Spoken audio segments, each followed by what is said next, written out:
She doesn't run anything. Let her eat with the staff. That was what my brother's new wife said loud enough for the entire table to hear. I didn't flinch. I didn't argue. I calculated.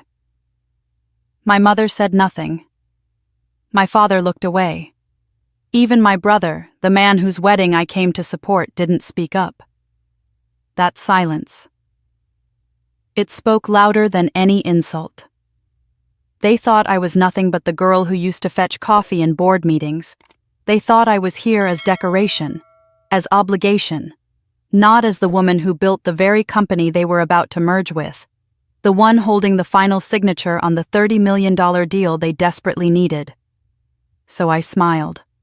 I pulled out my phone, and with 3 words, cancel the contract. I shattered their carefully crafted future. My brother froze. My mother turned pale. The bride stopped breathing. I didn't argue. I didn't explain. I didn't scream. I simply walked out and took their empire with me. If you think that was the climax, oh, we're just getting started. Stay with me, because what happened after that moment, let's just say. Karma came wearing heels and carried receipts. I arrived at my brother's wedding 15 minutes early, not out of excitement, but out of respect. That I had always given respect even when it wasn't returned. My heels clicked softly across the marble floor of the grand ballroom, echoing in a room where every face was turned away from me. No one noticed. No one waved. I wasn't surprised. That's how it had always been in this family, Olivia present, but not acknowledged. The decor was exquisite. White orchids suspended from gold archways, candles floating in crystal bowls. It was all meticulously curated. Everything screamed elegance, wealth control. Exactly the way Jason and his new wife Madison wanted it. Controlled. Picture perfect. And for some reason, despite everything I knew, I still held out a thin thread of hope that this day might be different. I walked toward the front of the room, searching for my name among the table cards. I passed my aunt, who glanced up, then quickly turned back to her conversation. My cousin offered me a tight-lipped smile and returned to her wine. It wasn't hostility. It was indifference. That somehow was worse. Then I saw the seating chart. Large, elegant, hand-calligraphed, names neatly listed under table numbers. Jason and Madison sat at table 1, of course. My parents at table 2. The bridal party at table 3. Family friends, old neighbors, former teachers.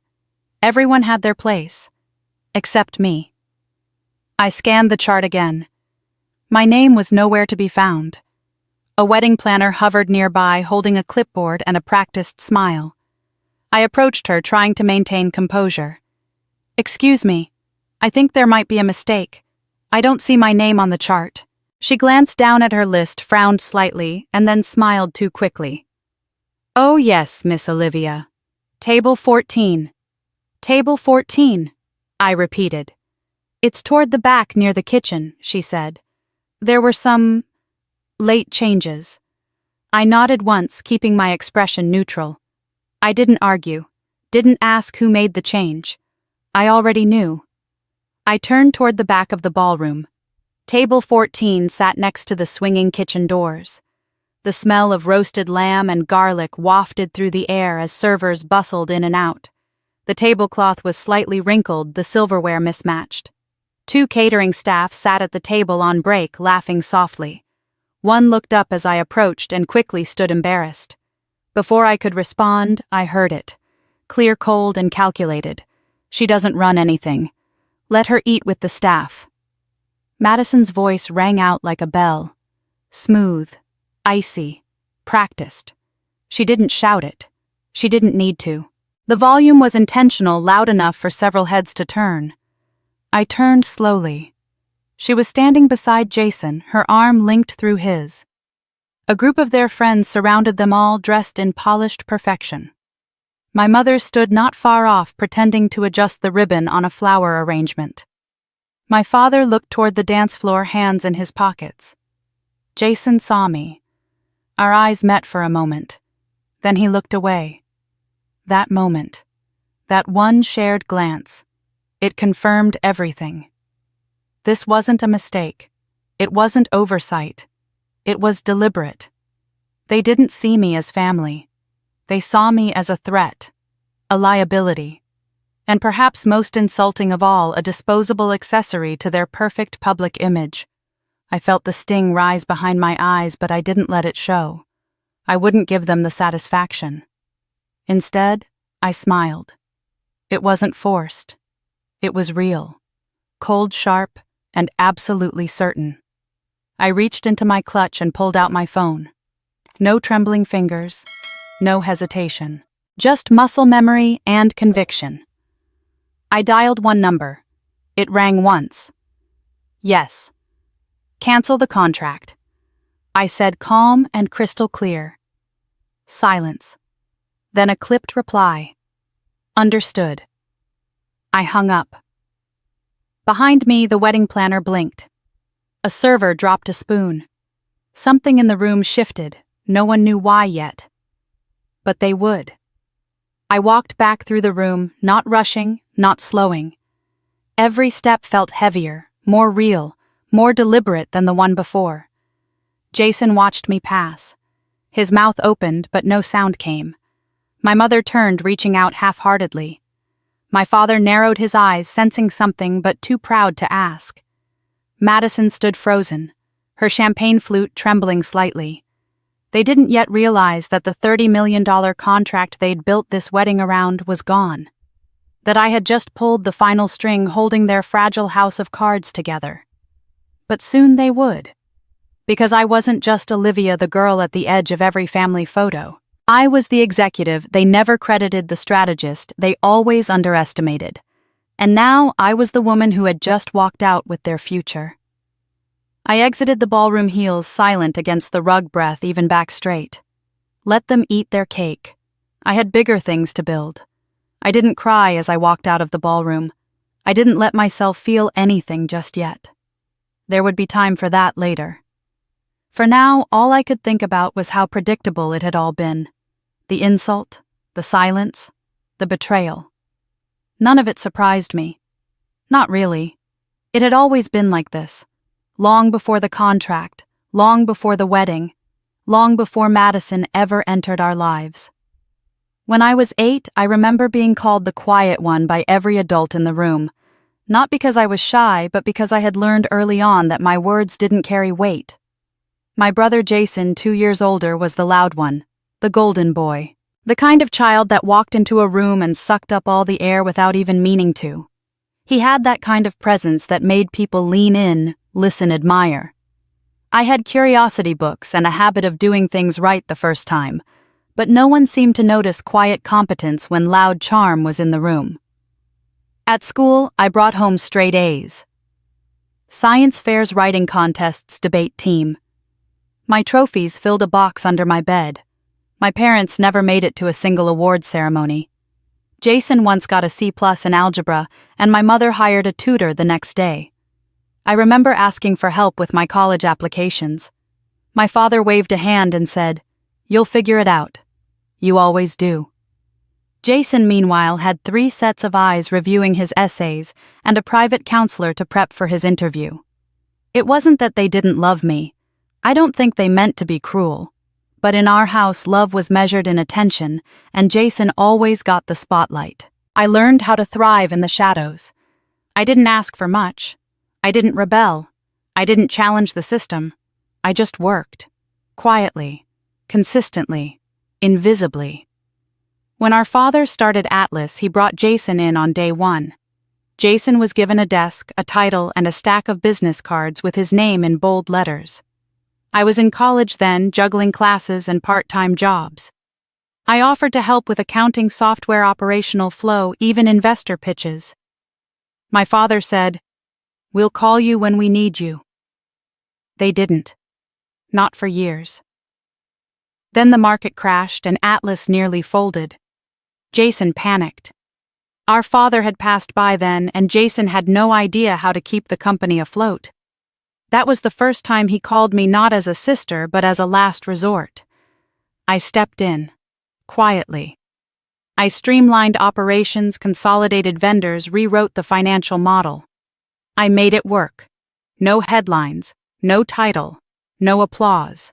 When the company stabilized, Jason went on television and said, "We adapted." I made hard decisions. I wasn't even mentioned. He didn't need to say my name to benefit from my labor. He never had. At home, it was no different. If Jason missed curfew, I got the lecture. If he forgot to lock up after a party, I was told to be more responsible. One Thanksgiving, he drove drunk and wrecked a neighbor's fence. My mother cried, my father raged, and then they both turned to me and asked how I could let it happen. I was at college, 3 hours away. They saw me as the one who cleaned up the mess, who made things smooth again. And once the mess was gone, so was I. Forgotten, unacknowledged, expected to disappear until needed again.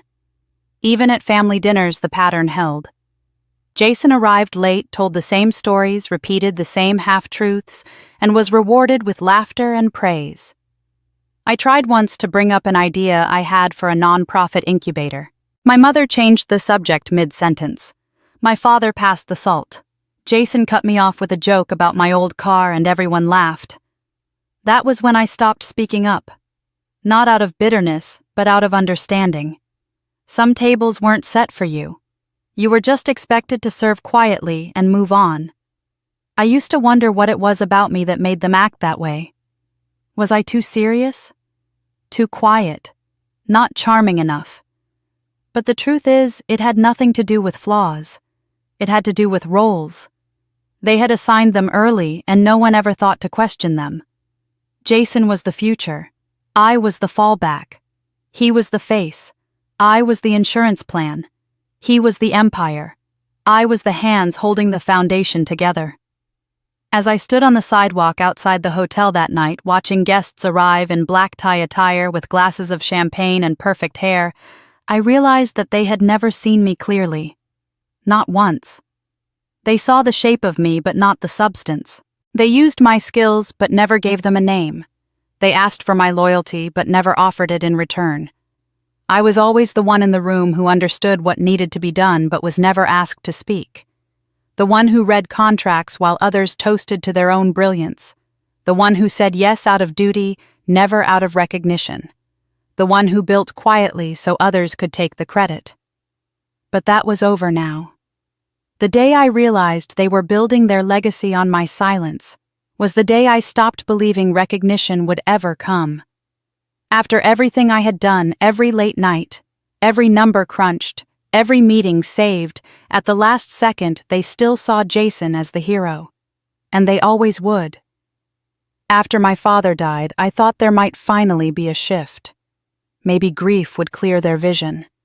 Maybe they'd remember who held Atlas together when Jason was fumbling, when the numbers didn't add up, when even the board was ready to abandon ship.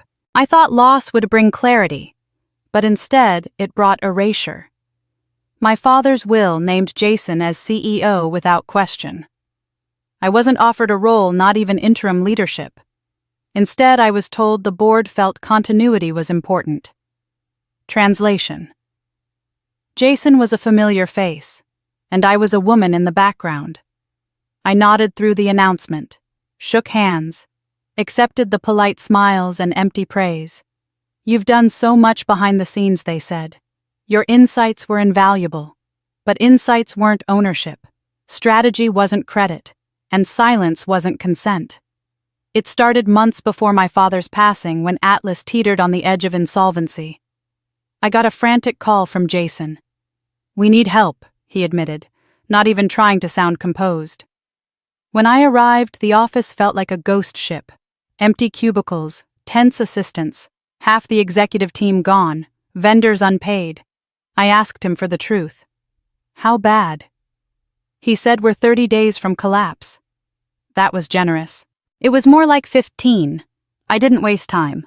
I pulled together emergency audits, cleaned up reporting trails, discovered duplicate vendors, bleeding money, and reached out to 3 key investors I had built quiet relationships with over the years. I was the one who convinced them Atlas had a future. Jason didn't know the language of numbers, but I did. I made the case, I laid out the plan, and I promised them results. They trusted me, not the face of the company, but the mind behind it. They signed. $17 million in new investment came through within 3 weeks. Payroll was saved. Operations resumed. Confidence returned. Jason went back to smiling in boardrooms and answering interviews. I went back to my corner office. No press, no profile. Just the same titleless position I'd always had, advisor, contributor, fixer. The first article came out in a major business magazine a month later. Full-page photo of Jason, jaw squared, arms folded. Atlas logo glowing behind him. The headline read, "The Young CEO Who Rescued His Father's Legacy." I read the article twice. Not once was my name mentioned. Not as part of the executive team. Not as strategic advisor. Not even in passing. When I brought it up to Jason, he said, "You know how these things go. Reporters simplify. It's about the brand." But what he meant was, your work is valuable, but your name is inconvenient. After the funeral, the board held a private meeting. I wasn't invited. I found out about the leadership restructure from an email sent to all staff. Jason promoted himself to CEO. The board approved unanimously. My title didn't change. My role didn't change. But my presence became even more invisible. Decisions were made in rooms I wasn't in. Meetings were scheduled without me. And the worst part? No one questioned it. The few who remembered how close Atlas came to collapse, those who watched me carry it back to life, offered soft apologies. "It's political," they said. "You know how these things go." I knew. It was the same game, just on a bigger board. I stopped offering suggestions in meetings. I stopped fixing Jason's mistakes before they spiraled. I watched him stumble through strategy decks I used to write, contradict himself in earnings calls I used to script. He was trying to play the role he'd always been given, but even he knew he hadn't earned it. I worked quietly as always, built side partnerships, networked beyond the Atlas circle, took meetings under my own name, no more ghostwriting proposals or presenting under someone else's banner. Every connection I made from that point forward was mine. There were moments I wanted to scream, not because I needed praise, but because I wanted the truth to matter. I had carried that company through its darkest hour. I had walked into boardrooms full of doubt and walked out with belief. I had saved Jason's name from being synonymous with failure. And yet I remained an unnamed footnote. But I didn't explode. I didn't confront the board or walk out in protest. That would have made it about emotion, not power. Instead, I waited. Because power isn't always loud. Sometimes it's the person who knows when to stay quiet and when to strike. And I already knew when that moment would come. It started with a photo. Jason's face smiling next to a woman I had only seen once before, plastered across the homepage of every financial media site that morning. The headline read, "Atlas CEO announces engagement to Fairchild heiress." It didn't take long for me to piece it together. Her name was Charlotte Fairchild. Her father, Warren Fairchild, was a heavyweight investor known for sweeping in with capital when companies needed salvation, always with conditions that favored his legacy first. Atlas was bleeding again, and suddenly Jason was marrying a solution. Jason never mentioned Charlotte before, not in meetings, not in passing. Suddenly she was his fiancée, and their wedding was front-page news. The article claimed it was a whirlwind romance, two brilliant minds drawn together by fate. But I knew Jason better than anyone. He didn't believe in fate. He believed in leverage. Atlas had been struggling again. Quietly. The numbers were starting to show cracks: overextended credit lines, delayed payments, overly optimistic projections. I had flagged them. No one listened. The board buried the concerns. Jason pretended they didn't exist. Until suddenly, a solution emerged wrapped in white satin and diamonds. At first, I stayed silent. If he wanted to marry into money, that was his choice. But then I received a call from one of our longtime legal advisors, someone who owed me a favor. He had been asked to draft a clause in a merger proposal tied to a potential $30 million investment from the Fairchild Group. The clause stipulated that Atlas's future strategic growth plan had to be signed off by both the CEO and its governing co-founder, a role unnamed in the media but listed clearly in the back end of the draft. My name. The Fairchilds weren't stupid. They had done their homework. They knew who had kept Atlas alive. They didn't want Jason making decisions alone. They wanted my hand on the pen before they moved forward. That's when the puzzle locked into place. The engagement wasn't a love story.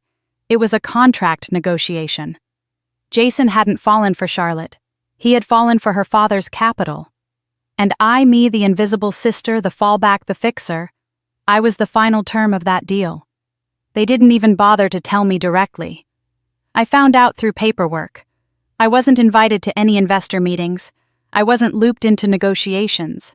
No voice, no seat, just a signature. I was expected to show up, smile for the cameras, and quietly approve the next chapter of the company I helped build, but was never allowed to lead.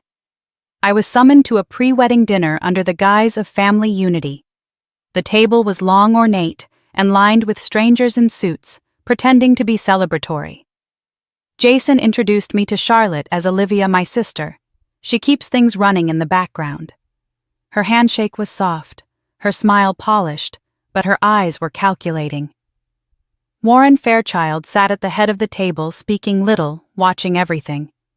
When the toasts were over, he approached me with the ease of someone used to control. He didn't ask me how I felt about the engagement. He didn't ask how I saw my role in the company. He said, "We're counting on your cooperation to make this partnership seamless." It wasn't a question. It was a warning. I nodded, but inside something cracked open. Not rage, not yet. It was deeper than that. It was the weight of being used by people who wore your blood like armor while stabbing from behind. I had forgiven oversight. I had swallowed omission. But this was design. This was calculated. They were building a future on my signature, my silence, my surrender. Jason cornered me before I left the room. "Don't make this difficult," he said. "It's just a formality. We need this deal." I looked at him, really looked. The same boy who once crashed his bike and begged me not to tell Dad.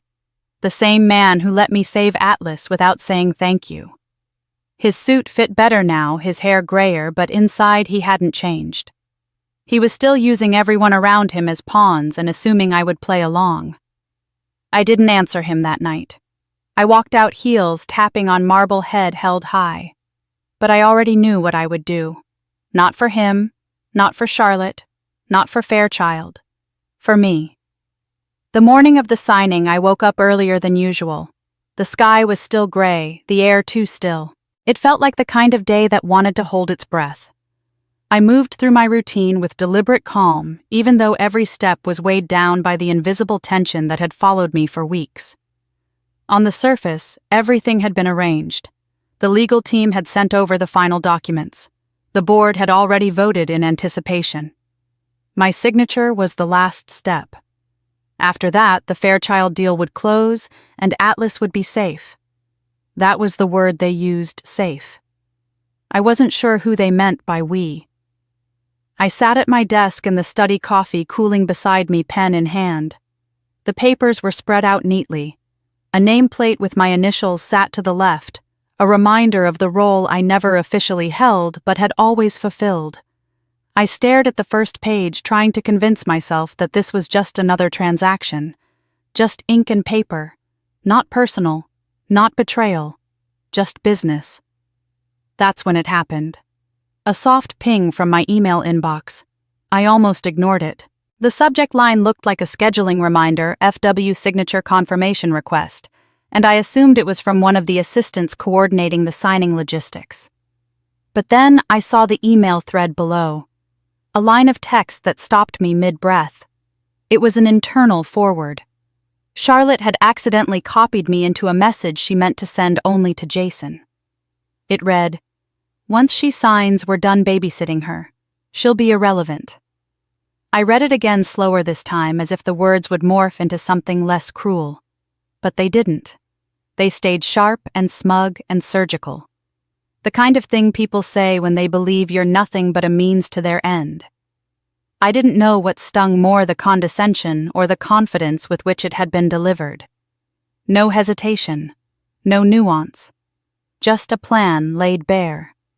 The room was quiet, but I felt everything shift. My fingers went cold. My vision tunneled. A hollow breath escaped me. For a moment, I actually felt my body begin to shake. My chest tightened, eyes stung. I hadn't expected gratitude, but I also hadn't expected cruelty. I had spent so many years convincing myself that being used was better than being discarded. But now I saw the truth. They had always planned to discard me. This was never about partnership. It was about pacification. I was a checkbox, a silent name they needed for 30 seconds. After that, I would disappear. But then something happened. The shake in my hands stilled, my spine straightened, and I laughed. Quietly, but not softly. It wasn't humor. It was recognition. The kind of laugh that comes when the mask finally drops and the play ends. When you realize they think they've won and they haven't even seen the real game. I leaned back in my chair, staring at the contract like it was written in another language. It might as well have been. This wasn't my legacy. This was theirs. Built on deceit, tied with satin, paraded in public as brilliance. And I had been invited only to sign it all away and vanish. Charlotte, with her flawless smile and curated charm, had revealed herself completely in one sentence. And Jason, he had known. Whether he replied or not, whether he agreed out loud or only nodded silently, I didn't need to see it. The betrayal was mutual. I was never part of their future. I was just a temporary necessity. I closed the folder. No rush. I forwarded the email to my private legal advisor with one note: hold everything. Then I stood, smoothed my blazer, and walked out of the room. The pen lay untouched on the desk. The contract sat unsigned. Somewhere across the city, Jason was likely refreshing his inbox, waiting for confirmation, assuming that, as always, I would deliver. That I would do what needed to be done for the good of the family, the company, the illusion. But I had no intention of signing away power to people who saw me as a burden to tolerate. Not now. Not ever again. They thought they'd baited me into compliance. Instead, they had handed me the match and pointed me to the fuse. The day I refused to sign, the weather looked ordinary, the kind that makes people think the world will go on exactly as planned. I closed the folder, sent one short note to my attorney, and stepped away from the desk with a steadiness I hadn't felt in years. Let them think I was wavering. Let them tell themselves I would come around by lunch. I had already outgrown the room they were trying to lock me in. Long before the Fairchild engagement and the polite threats wrapped in crystal toasts, I had been building something of my own, out of sight, out of reach, and out of their imagination.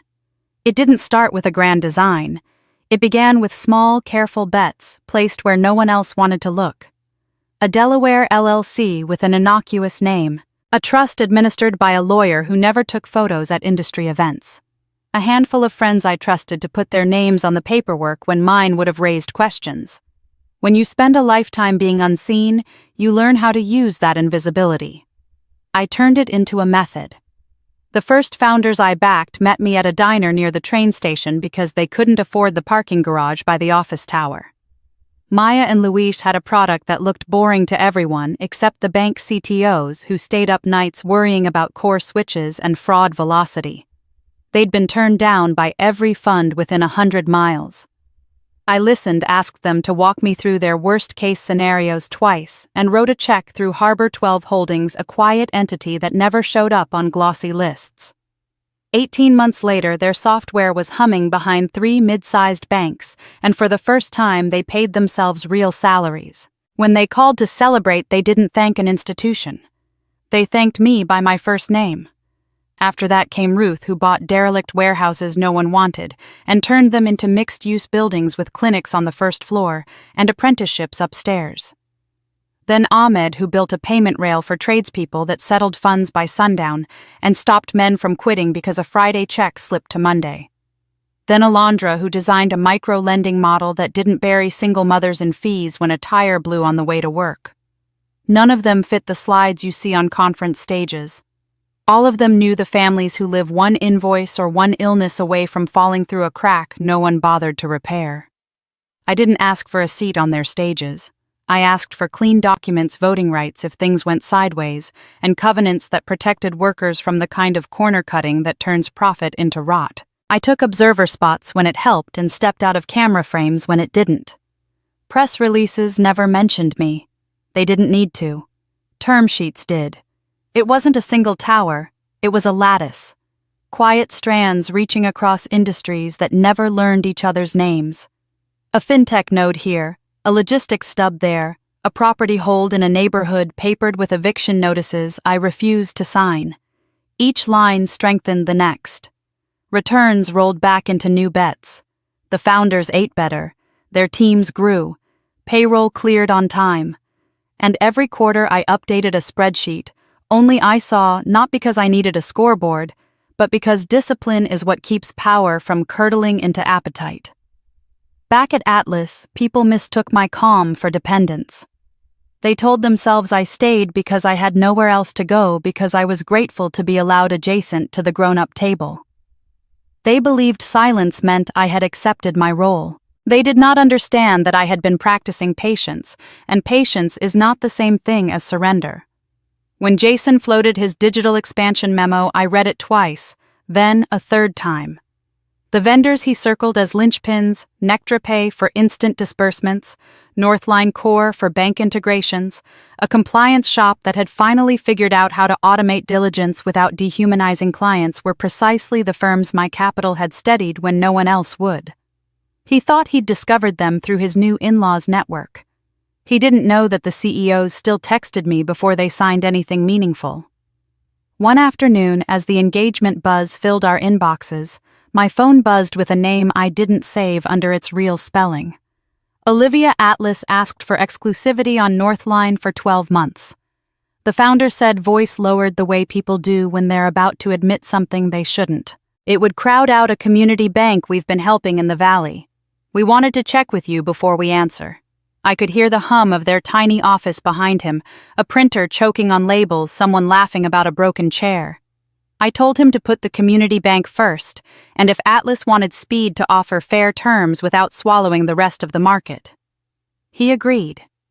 It wasn't about kneecapping anyone. It was about reminding a company I once loved that access is not the same as entitlement. I didn't need to raise my voice to be heard. The contracts did that for me. Quietly, the web tightened. A logistics startup I had shepherded through a brutal winter controlled a lane Jason needed for a splashy pilot. A data vendor Charlotte's friends whispered about at luncheons used a fraud model I had funded when it was a whiteboard sketch. A property Atlas planned to lease for its new hub sat inside a portfolio that answered to a manager who returned my calls on Sundays. None of this made me a puppet master. It made me the adult in a room full of people who had forgotten that growth requires roots. My roots ran deeper than they realized. People assumed I wanted Atlas because I had bled for it. That was an old story told by people who confuse endurance with possession. I wanted Atlas to be decent. Failing that, I wanted distance. And beyond that, I wanted enough leverage to refuse what harmed the people who built the balance sheets everyone liked to admire from a stage. So I stayed small in public and precise in private. I asked boring questions. I read appendices. I left early. I paid on time. I kept my promises even when no one was watching, especially then. On the morning I declined to sign, I didn't feel triumphant. I felt ready. Ready in the way a field feels after the frost has done its work, and the soil is dark and clean, holding more than it shows. If Jason called a vendor I had nurtured, they would take the call. They would also call me. If Charlotte tried to flex leverage she hadn't earned, she would learn the difference between proximity and stewardship. And if Atlas wanted to build something honest, I would never be the one to stand in the way. But if they wanted to buy my silence with a ring and a headline, they had misread the only asset in the room that wasn't for sale. They used to say I was a ghost behind the curtain haunting their empire. It amused me in a way. I was behind the curtain, yes, but I wasn't lingering. I was sewing, and the drawstring ran straight through my hands. The night before the wedding, the family gathered at a restaurant that had once been our father's favorite. It was supposed to be warm, celebratory, and intimate dinner to honor what was coming. At least that was the story told to the guests who sat beneath chandeliers raising glasses of wine and clinking forks against porcelain. But I could feel it the moment I walked in. The smiles were too wide, the laughter too rehearsed, and the words chosen too carefully. The whole thing was theater, a performance staged to show the Fairchilds that our family stood united. Except unity had never lived here. My mother greeted me with a half-embrace that ended before it began. Her perfume was sharp, familiar, and suffocating. She sat across from me at the long table, her pearls catching the candlelight. When the chatter dipped for a moment, she leaned forward just enough so only I could hear her. Con kung kamat la tot roy, dung lam roy tame. Her tone wasn't scolding, not outright. It was worse. It was dismissive, as if my presence itself was a disruption, something to be tolerated rather than welcomed. I didn't respond. I reached for my water glass, lifted it to my lips, and let the silence stand. If she wanted me small, voiceless, erased, then silence would be my armor. Jason arrived late, as he always did when he wanted to make an entrance. He carried Charlotte's hand like a trophy, guiding her into the room with a proud tilt of his chin. The table erupted in approval, as if his presence alone was enough to bless the evening. He sat directly beside our mother Charlotte on his right and began recounting stories of his journey as if we hadn't all lived it too. He spoke of sacrifices, of perseverance, of building Atlas brick by brick. Every sentence was designed for Warren Fairchild's ears, every detail polished to shine like truth. When he finally acknowledged me, it was with a smirk that didn't reach his eyes. "Chi nen beat vi triquamin," he said smoothly, though the words sliced all the same. He said it like advice, but it was a warning. Stay quiet. Stay invisible. Sign what you're told to sign, and don't interfere with the show. The table chuckled politely, as if his jab were nothing more than sibling banter. But I saw the glances, a flicker of agreement in my mother's eyes, a dismissive curl at the corner of Charlotte's lips. Warren said nothing, but his silence carried weight. He didn't care about family politics. He cared about signatures, about control. If Jason could keep me in line, Warren would let him play the part of the golden son. I cut into my meal and chewed slowly, deliberately. I didn't argue. I didn't give them the satisfaction of a reaction. Outwardly, I played the role they wrote for me, the quiet sister at the far end of the table, tolerated for the sake of appearances. But inside, the decision had already solidified into stone. I remembered the email, the single line Charlotte had sent in arrogance, not knowing her mask had slipped. Once she signs we're done babysitting her, she'll be irrelevant.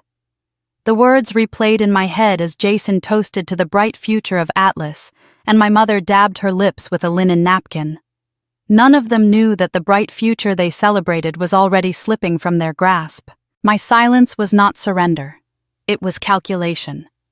Every insult laid across that dinner table was another reminder of why I could never let them succeed at chaining me into irrelevance. I had spent years building a lattice of companies, founders, and partners who trusted me when no one else did. Jason thought he had maneuvered me into a corner, but he had walked into a room where every exit was mine.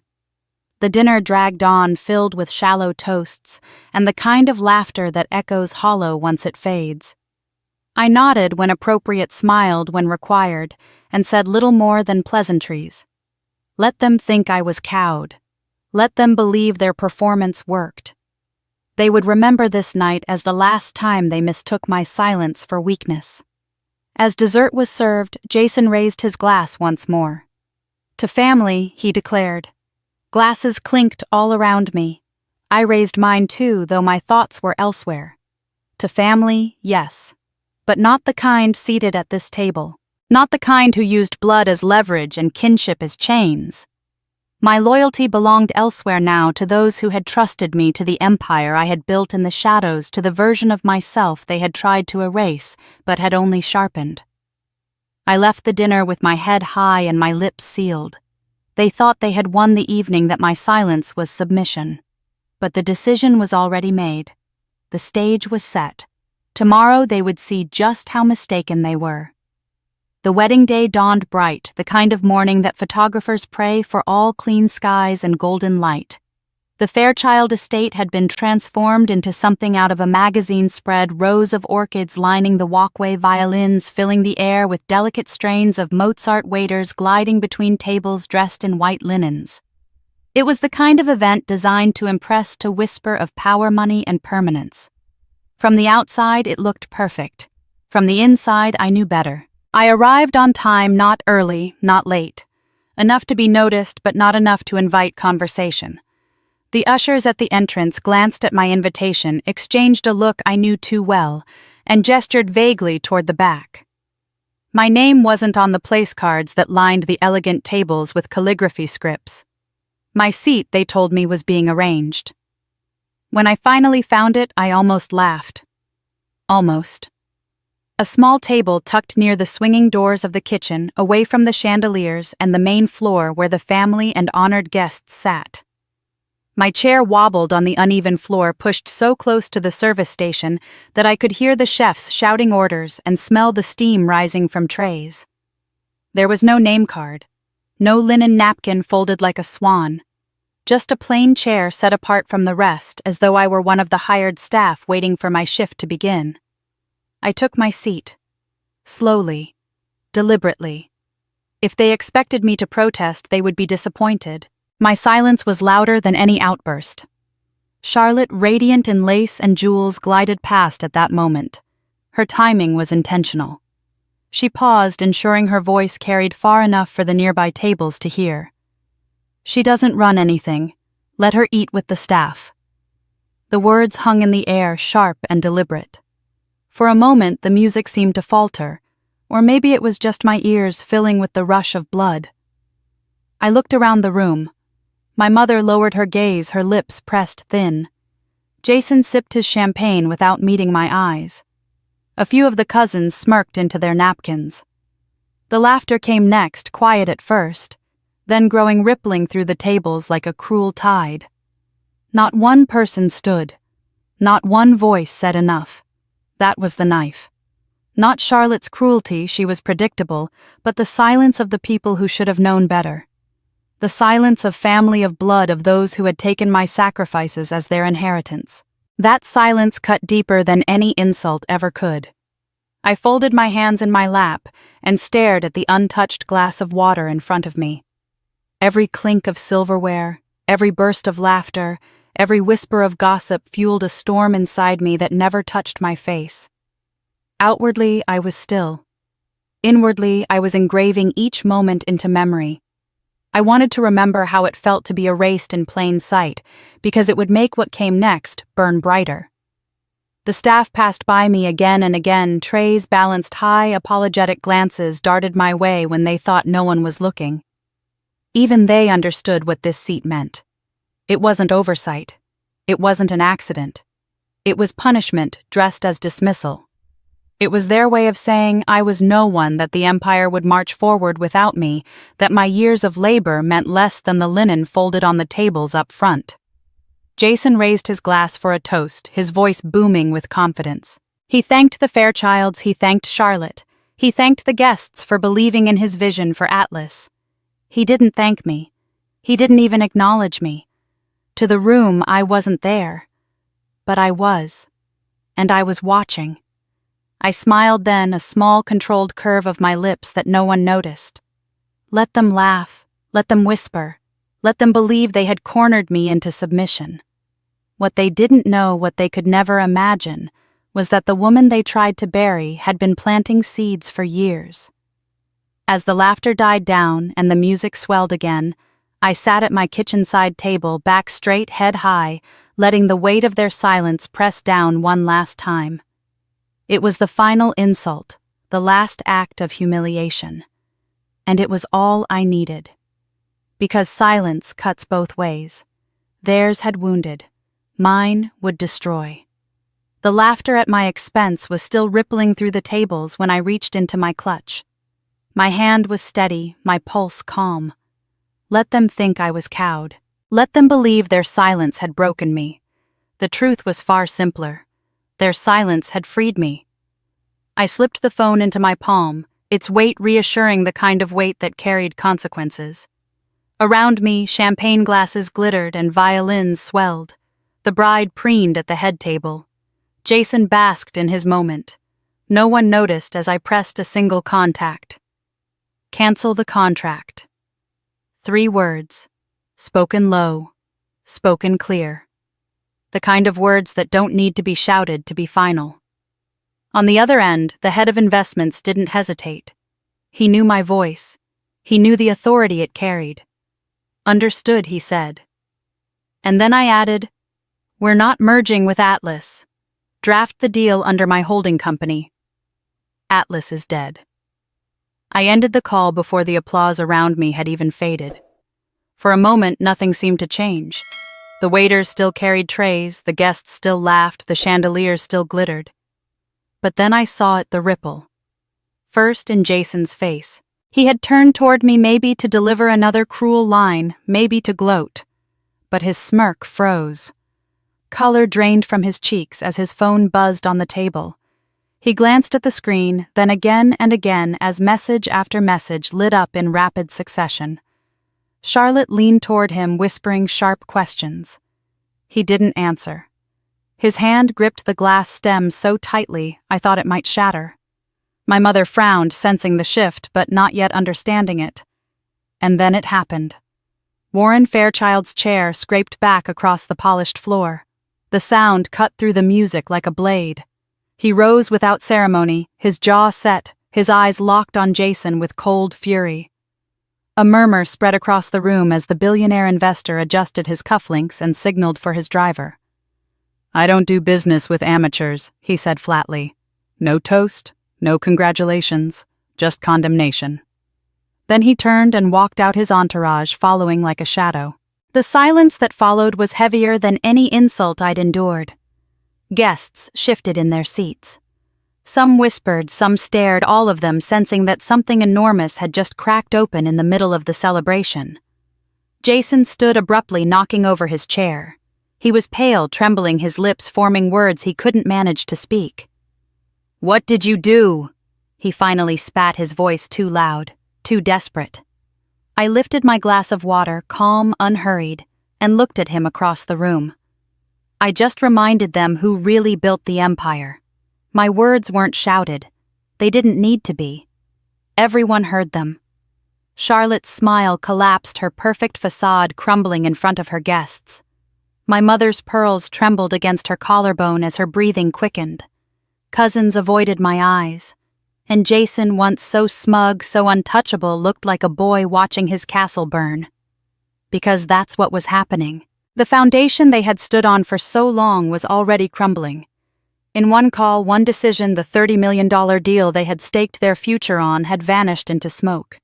The empire they claimed as theirs was slipping from their fingers, not in a courtroom, not in a boardroom, but in front of everyone who mattered.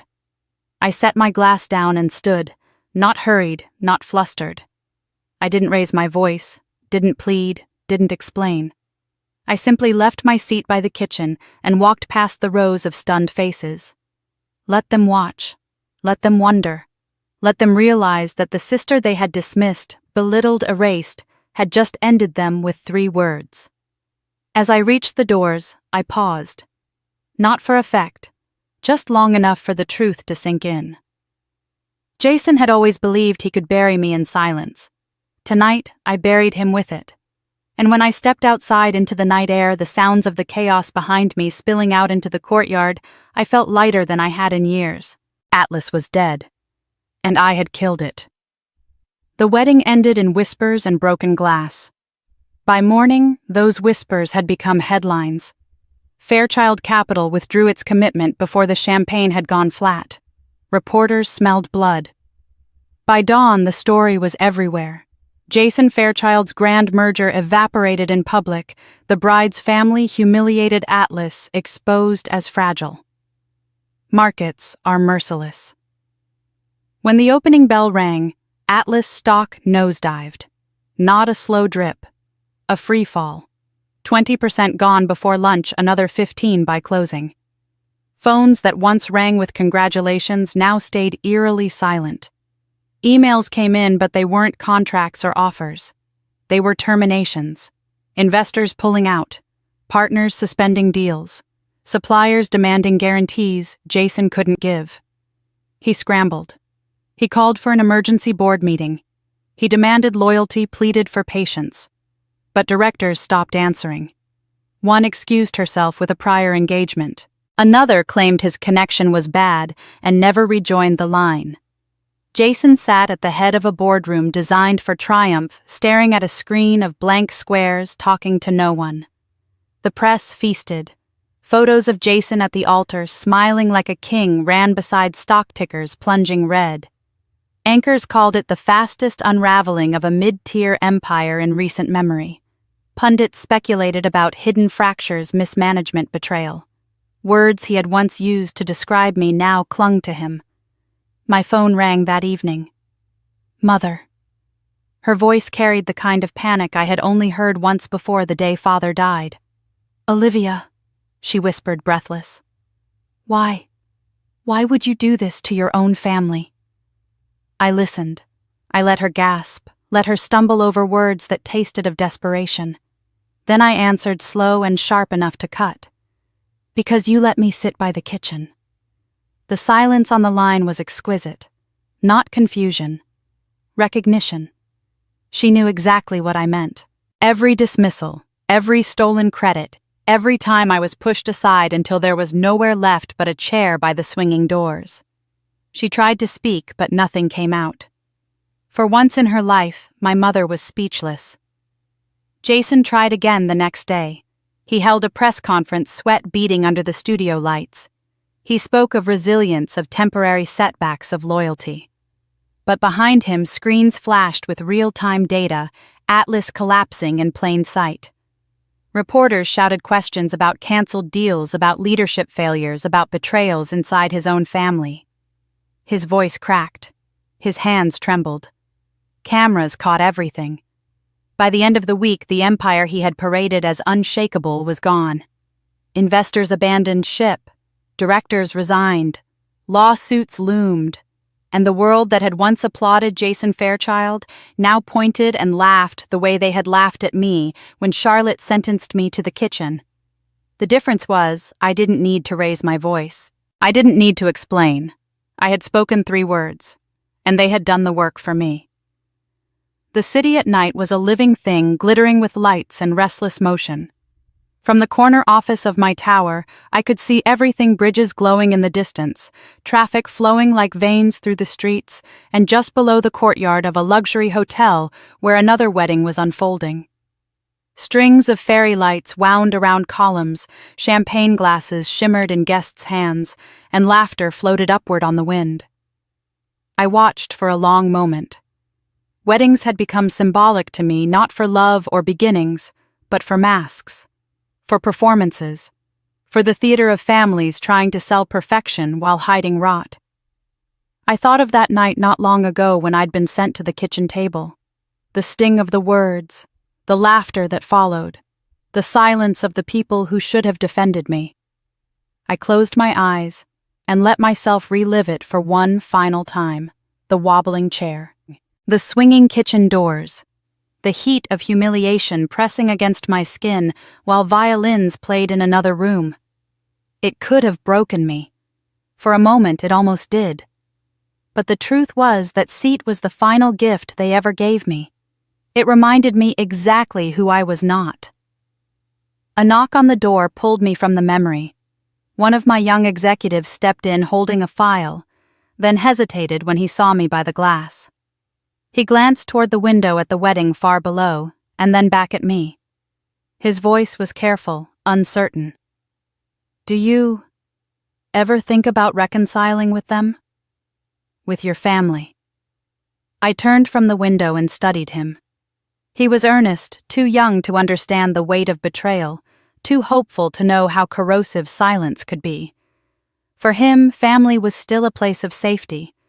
For me, it had been a cage. I let the question hang between us, filling the office with its gravity. Then I answered, steady and deliberate. I wasn't meant to sit in the kitchen. I was meant to own the building. The words landed like stone.